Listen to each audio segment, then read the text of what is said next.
Украинские беженцы собрались, чтобы поддержать Украинскую православную церковь возле храма Святой Марии в Греции, в Афинах. Они вышли против того, чтобы было гонение Украинской православной церкви в Украине. Потому что сейчас, к сожалению, на данный момент Украинскую православную церковь дискриминируют, священников избивают, происходят рейдерские захваты, возбуждаются уголовные дела против священнослужителей просто без доказательств. Усі зібралися, щоб висловити свою підтримку Українській православній церкві. На нашу загальну біду в цей час в Україні на державному рівні проводиться великомасштабна кампанія з захисту прав віруючих і гоніння на священнослужителів Української православної церкви. Также хотят, чтобы вступил в силу закон 8371 против Украинской православной церкви. Мы идем в защиту за веру христианскую, если сможем.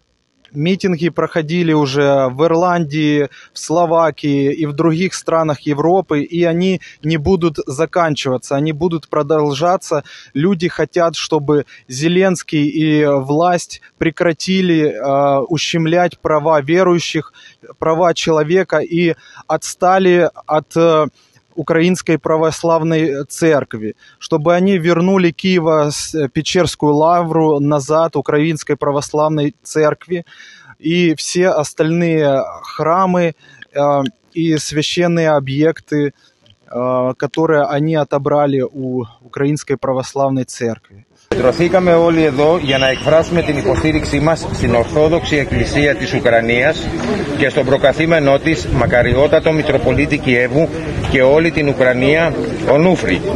Προς κοινή μας κακοτυχία διεξάγεται επί του παρόντος στην Ουκρανία μια εκστρατεία μεγάλης κλίμακας σε κρατικό επίπεδο για την καταπάτηση των δικαιωμάτων των πιστών και τη δίωξη του κλήρου της Ορθόδοξης Εκκλησίας της Ουκρανίας. Με άμεσες οδηγίες του Προέδρου Βλαδιμίρ Ζελένσκι υπέρ της σχηματικής Ορθόδοξης Εκκλησίας, οι κρατικοί φορείς της Ουκρανίας αρνούνται να εγγράψουν ενορίες της Ορθόδοξης Εκκλησίας της Ουκρανίας. Πραγματοποιούν έρευνες σε επισκοπές, κινούν ποινικές υποθέσεις κατά ιερέων, επιβάλλουν κυρώσεις, μπλοκάρουν τραπεζικούς λογαριασμούς, κατάσχουν εκκλησίες και ιερά και χρησιμοποιούν βία κατά πιστών και κληρικών.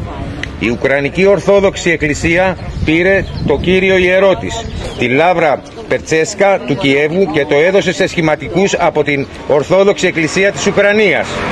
Καλούμε την ηγεσία των ξένων χωρών να υποχρεώσει τον Βλαδιμίρ Ζελένσκι και όλους τους υποστηρικτές της Ορθοδοξίας στην Ουκρανική ηγεσία να σταματήσουν τη δίωξη της Ορθόδοξης Εκκλησίας της Ουκρανίας, καθώς και να σταματήσουν να υποκινούν τη διαομολογιακή εχθρότητα στην Ουκρανία.